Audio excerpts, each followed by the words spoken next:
ಈ ಒಂದು ವಾಲ್ಮೀಕಿ ಜಾತ್ರೆ ಇವತ್ತು ನಮ್ಮ ಸಮಾಜದ ರಾಜ್ಯದ ಮೂಲೆ ಮೂಲೆಗಳಿಂದ ಬಂದಿರತಕ್ಕಂತ ಒಗ್ಗೂಡಿ ಬಂದಿರತಕ್ಕಂತ ಎಲ್ಲ ನಮ್ಮ ಸಮಾಜದ ಬಂಧುಗಳು ಸಂಘಟನೆ ಮಾಡ್ಲಿಕ್ಕೆ ನಮ್ಮ ಗುರುಗಳು ಪ್ರತಿ ವರ್ಷ ವಾಲ್ಮೀಕಿ ಜಾತ್ರೆ ಹಮ್ಮಿಕೊಂಡಿದ್ದಾರೆ 8 ಮತ್ತು 9ನೇ ತಾರೀಕು.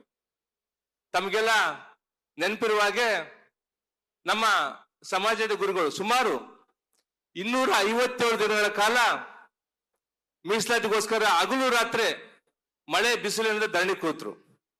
ಅಂತ ಒಂದು ಸಂದರ್ಭದಲ್ಲಿ ಇವತ್ತು ನಮ್ಮ ಪಂಚಮಶಾಲಿ ಸಮಾಜದ ವಚನಂದ ಗುರುಗಳು ಬಂಗಾರು ಹನುಮಂತರವರೇ, ಇವತ್ತು ನಿಮ್ಮ ಸಮಾಜದ ಗುರುಗಳು ನೀವು ಕೂತಿದ್ದಾರೆ, ನಿಮ್ಮ ಒಂದು ಪಕ್ಷ ಆಡಳಿತ ಇದೆ, ನೀವು ಹೋಗಿ ಅವರ ಕೈ ಬಲಪಡಿಸ್ಬೇಕಂತಂದೇಳಿ ನನಗೆ ಮಠಕ್ಕೆ ಭೇಟಿ ಕೊಟ್ಟಂತ ಸಂದರ್ಭದಲ್ಲಿ ಹೇಳಿದ್ರು. ಆ ಒಂದು ಸಂದರ್ಭದಲ್ಲಿ ನಮ್ಮ ಸಮಾಜದ ಗುರುಗಳು ಧರಣಿ ಕುಂತಿರ್ತಕ್ಕಂಥ ಒಂದು ಸಂದರ್ಭದಲ್ಲಿ ನನ್ನ ಕೈಲಾದ ಮಟ್ಟಿಗೆ ನಾನು ಒಂದು ಗುರುವಿನ ಕಾಣಿಕೆ ನೀಡ್ತಾ ಮೊದಲನೇದಾಗಿ ಅಲ್ಲಿಗೆ ಬೊಮ್ಮಾಯಿ ಸಾಹೇಬ್ರನ್ನ ಹೋಗಿ ಭೇಟಿ ಆಗಿರ್ತಕ್ಕಂಥ ಸಂದರ್ಭದಲ್ಲಿ ಅದ್ರ ಬಗ್ಗೆ ಎಲ್ಲ ನನಗೆ ಗೊತ್ತಿದೆ, ಅದು ಏನ್ ಮಾಡಕ್ಕೂ ಆದಷ್ಟು ಬೇಗನೆ ಮಾಡ್ತೀನಿ ಅಂತ ಒಂದು ಭರವಸೆ ನಮ್ಮೆಲ್ಲ ನೀವು ರಾಜೇಗೌಡನವರು ಮತ್ತು ರಾಮಲೋಣವ್ರ ನೇತೃತ್ವದಲ್ಲಿ ಎಲ್ಲ ಹೋದಾಗ ಅವರು ಒಂದು ಭರವಸೆ ನೀಡಿದ್ರು. ಮೊಟ್ಟ ಮೊದಲ ಬಾರಿಗೆ ಅಲ್ಲಿಗೆ ನನ್ನ ಒಂದು ಮನೆಗೆ ಹೋಗ್ಬಿಟ್ಟು ಕೇಂದ್ರ ಸಚಿವರಾದ ಪ್ರಹ್ಲಾದ್ ಜೋಶಿ ಅಣ್ಣನವರು ಸ್ವಾಮೀಜಿಗಳು ದಂಡಿ ಕುಂತ ಬಂದ್ರು. ಅದಾದ ನಂತರ ಜಗದೀಶ್ ಶೆಟ್ಟರ್ ಅವರು ಬಂದ್ರು, ಅಶೋಕ್ ಅಣ್ಣವ್ರು ಬಂದ್ರು, ಸಿ ಟಿ ರವೀಣ್ಣವ್ರು ಬಂದ್ರು, ಎಲ್ಲ ರಾಜೇಗೌಡರು ಎಲ್ಲರೂ ನಾವು ಒಂದು ಪಕ್ಷ ಭೇದವಾಗಿ ಅಲ್ಲಿ ನಮ್ಮ ರಾಜಣ್ಣ ಇರ್ಬೋದು, ಎಲ್ಲರ ಪಕ್ಷ ಭೇದವಾಗಿ ಅಲ್ಲಿ ದಂಡಿ ಕುಂತಿರ್ತಕ್ಕಂಥ ಸಂದರ್ಭದಲ್ಲಿ ಹೋದ್ವಿ. ಅಂತ ಒಂದು ಸಂದರ್ಭದಲ್ಲಿ ಇವತ್ತು ನಮಗೆ ಮೀಸಲಾತಿ ಅಂತ ಒಂದು ಜೇನನ್ನ ನಮ್ಮ ಬಸವರಾಜ ಬೊಮ್ಮಾಯಿಯವರು ನೀಡಿ ಇವತ್ತು ಅವರು ವಿಷಯವನ್ನು ಕುಡಿದ್ರು. ಇವತ್ತು 15 ಎಷ್ಟು ಮೀಸಲಾತಿ ಕ್ಷೇತ್ರಗಳು ಮೀಸಲಾತಿ ಕೊಟ್ಟಿರ್ತಕ್ಕಂಥದ್ದು ನಮ್ಮ ಭಾರತೀಯ ಜನತಾ ಪಕ್ಷ. 15 ಎಷ್ಟಿ ರಿಸರ್ವೇಶನ್ ಅಲ್ಲಿ ಭಾರತೀಯ ಜನತಾ ಪಕ್ಷದ MLA ಆಯ್ಕೆ ಆಗಬೇಕಿತ್ತು. ಆದ್ರೆ ನಮ್ಮ ಸಮಾಜ ಅದನ್ನು ಮರೆತಿಟ್ಟು ಕಾಂಗ್ರೆಸ್ ಇರ್ತಕ್ಕಂಥ ಒಂದು 15 ಜನ ಶಾಸಕರು ಆಯ್ಕೆ ಆದ್ರು. ಆದ್ರೂ ಕೂಡ ಧೃತಿಗೆಡದೆ ಇವತ್ತು ನಮ್ಮ ವಾಲ್ಮೀಕಿ ಸಮಾಜಕ್ಕೆ ಭಾರತೀಯ ಜನತಾ ಪಕ್ಷ ಅನೇಕ ಕೊಡುಗೆ ಕೊಟ್ಕೊಂತ ಬಂದಿದೆ. ಮಾನ್ಯ BS ಯಡಿಯೂರಪ್ಪನವರು ವಾಲ್ಮೀಕಿ ಜಯಂತಿ ಘೋಷಣೆ ಮಾಡಿದ್ರು, ಪರಿಶಿಷ್ಟ ಪಂಗಡಗಳ ಒಂದು ಸಚಿವರನ್ನು ಬಸವರಾಜ ಬೊಮ್ಮಾಯಿಯವರು ಘೋಷಣೆ ಮಾಡಿದ್ರು, ಮೀಸಲಾತಿಯನ್ನು ಕೂಡ ಬಸವರಾಜ ಬೊಮ್ಮಾಯಿಯವರು ಘೋಷಣೆ ಮಾಡಿದ್ರು. ಹೀಗೆ ಹೇಳ್ತಾ ಹೋದ್ರೆ ಅನೇಕ ನಮ್ಮ ಸಮಾಜದ ಒಂದು ವಾಲ್ಮೀಕಿ ಭವನ ಇರ್ಬೋದು, ಅಂಬೇಡ್ಕರ್ ಭವನ ಇರ್ಬೋದು, ಏನೇ ಇದ್ರೆ ಕೊಡುಗೆ ಕೊಟ್ಟಿರ್ತಕ್ಕಂಥ ಪಕ್ಷ ಅದು ನಮ್ಮ ಭಾರತೀಯ ಜನತಾ ಪಾರ್ಟಿ ಮತ್ತು ಬಸವರಾಜ ಬೊಮ್ಮಾಯಿಯವರ ನೇತೃತ್ವದ ಒಂದು ಸರ್ಕಾರ ಅಂತ ಹೇಳಕ್ಕೆ ಇಷ್ಟಪಡ್ತಾ ಇದ್ದೇನೆ. ಮೊನ್ನೆ ಸಂಡೂರು ಬೈ ಎಲೆಕ್ಷನ್ ಅಲ್ಲಿ ನಾನು ಚುನಾವಣೆ ಸ್ಪರ್ಧೆ ಮಾಡಿದಾಗ ಕೆಲವರು ಏನು ನಾನು ಬೆಳ್ಳಿ ಸಿಂಹಾಸನವನ್ನ ನಾನು ಕೊಡುಗೆಯಾಗಿ ನೀಡಿದೆ.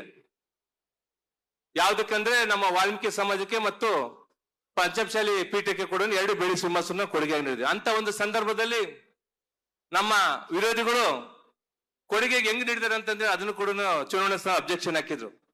ಇವತ್ತು ಆ ವಿರೋಧಿಗಳಿಗೆ ಹೇಳಕ್ ನಾನು ಇಷ್ಟಪಡ್ತಾ ಇದ್ದೀನಿ, ನಾನು ಯಾವುದೇ ಶಾಸಕನಾಗಿ ಹಣ ಅಂತಸ್ತು ಆಸ್ತಿ ಮಾಡಿಲ್ಲ, ಸಚಿವನಾಗಿ ಹಣ ಆಸ್ತಿ ಮಾಡಿಲ್ಲ. ಇವತ್ತು ನಮ್ಮ ಸ್ವಾಮೀಜಿಗಳು ಒಂದು ಮಾತು ಹೇಳಿದ್ರು, ನೀವು ಬೆಳ್ಳಿ ಸಿಂಹಾಸನ ಕೊಟ್ರೆ ನೆಕ್ಸ್ಟ್ ಬಂಗಾರದ ಸಿಂಹಾಸನ ಕೊಡ್ಬೇಕಂತಂದೇಳಿ ಅವ್ರು ಹೇಳಿದ್ರು. ಇವತ್ತು ಇಲ್ಲಿ ನಮ್ಮ ಸಮಾಜದ ಮುಂದೆ ನಾನು ಒಂದು ಮಾತನ್ನು ಹೇಳಕ್ ಇಷ್ಟಪಡ್ತಾ ಇದ್ದೀನಿ. ಈಗ ಆಲ್ರೆಡಿ ಬೆಳ್ಳಿ ಸಿಂಹಾಸನ ಕೊಟ್ಟಿದ್ದೀನಿ, 2028 ಒಳಗಡೆನೆ ನಾನು ಆ ಸ್ವರ್ಣ ಲೇಪಿತ ಚಿನ್ನ ಲೇಪಿತ ವಾಲ್ಮೀಕಿ ಮಾಡಿಸಿ ಪುತ್ಥಳಿ ಕೊಡ್ತೀನಿ ಅಂತ ಹೇಳಕ್ ಇಷ್ಟಪಡ್ತಾ ಇದ್ದೀನಿ ಬಂಧುಗಳೇ. ಇವತ್ತು ಎಲ್ಲಾ ಸರ್ವಧರ್ಮದವರು ಕೂಡ ಇವತ್ತು ವಾಲ್ಮೀಕಿ ಸಮಾಜದ ಒಂದು ಏಳಿಗೆಗೆ ಶ್ರಮಿಸ್ತಾ ಇದ್ದಾರೆ. ಹಳ್ಳಿಗಳಲ್ಲಿ ಎಲ್ಲಾ ಜನಾಂಗದವರು ಇದ್ರು ಕೂಡ ಹಳಿಯ ಮಾವ ಅಣ್ಣ ತಮ್ಮ ಅಂತಂದೇಳಿ ಒಂದು ನಾವು ದಿನ ಬೆಳಕದ ಜೀವನ ನಡೆಸ್ತಾ ಇದ್ದೀವಿ. ಇವತ್ತು ನಮ್ಮ ಸಮಾಜದ ಗುರುಗಳಿಗೆ ಒಂದು ಮನವಿ ಮಾಡ್ತಾ ಇದ್ದೇನೆ. ಗುರುಗಳೇ, ಕಾಂಗ್ರೆಸ್ ಆಗಿರ್ಬೋದು, ಬಿಜೆಪಿ ಆಗಿರ್ಬೋದು, JDS ಆಗಿರ್ಬೋದು, 2ನೇ ಹಂತದ ನಾಯಕರನ್ನ ನೀವು ರಾಜಕೀಯಕ್ಕೆ ಹೊರ ತರ್ಬೇಕಂತಂದೇಳಿ ನಾನು ನಿಮ್ಮಲ್ಲಿ ಕೈ ಮುಗಿದು ಕೇಳ್ತಾ ಇದ್ದೀನಿ ಬಂಧುಗಳೇ. ಯಾಕಂದ್ರೆ ರಾಜ್ಯದಲ್ಲಿ ನಮ್ಮ ಸಮಾಜದ ನಾಯಕರು 3 ಪಕ್ಷದಲ್ಲಿ ಹೆಸರಾಂತ ನಾಯಕರು ಬೆಳೆದಿದ್ದಾರೆ. ಇವತ್ತು ಅಂತವ್ರು ಇವತ್ತು ನೋಡಿ ನಮ್ಮ ರಾಜೇಗೌಡನವರು ಹೇಳಿದ್ರು, ಜನರಲ್ ಕ್ಷೇತ್ರದಲ್ಲಿ ರಾಜಣ್ಣವ್ರು ಗೆದ್ದಿದ್ದಾರೆ, ಸತೀಶ್ ಅಣ್ಣ ಜಾರಕಿಹೊಳಿ ಅವರು ಮತ್ತು ರಮೇಶ್ ಜಾರಕಿಹೊಳಿ ಜನರಲ್ ಕ್ಷೇತ್ರದಲ್ಲಿ ಗೆಲ್ತಿದ್ರು ಅಂತಂದೇಳಿ. ಇವತ್ತು ನಮ್ಮ ರಾಜ್ಯದಲ್ಲಿ ಹೆಸರು ಮಾಡಿರ್ತಕ್ಕಂಥ ನಮ್ಮ ನಾಯಕರು ಜನರಲ್ ಕ್ಷೇತ್ರದಲ್ಲಿ ಅವರು ಸ್ಪರ್ಧೆ ಮಾಡಬೇಕು. ಉಳುಕಿರ್ತಕ್ಕಂಥ ಏನು ಸಮಾಜದಲ್ಲಿ ಇನ್ನ ಸಾಕಷ್ಟು ಜನ ಯುವಕರು ರಾಜಕೀಯದಲ್ಲಿ ಮುಂದೆ ಬರ್ತಾ ಆಗ್ತಾ ಇದ್ರೆ, ಅವರು ಮುಂದೆ ಬರೋದಕ್ಕೆ ಆಗ್ತಾ ಇಲ್ಲ, ತುಳಿತಕ್ಕಂಥ ಕೆಲಸ ಆಗ್ತಾ ಇದೆ.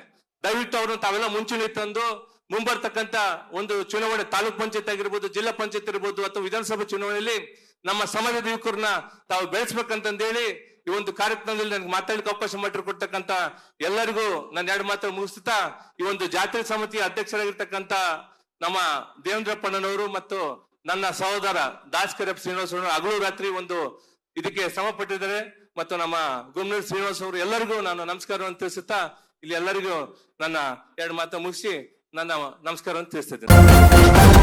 ನ್ಯೂಸ್ ಫಸ್ಟ್ ನಿರ್ಭೀತಿಯಿಂದ ನಿಮ್ಮ ಪರವಾಗಿ.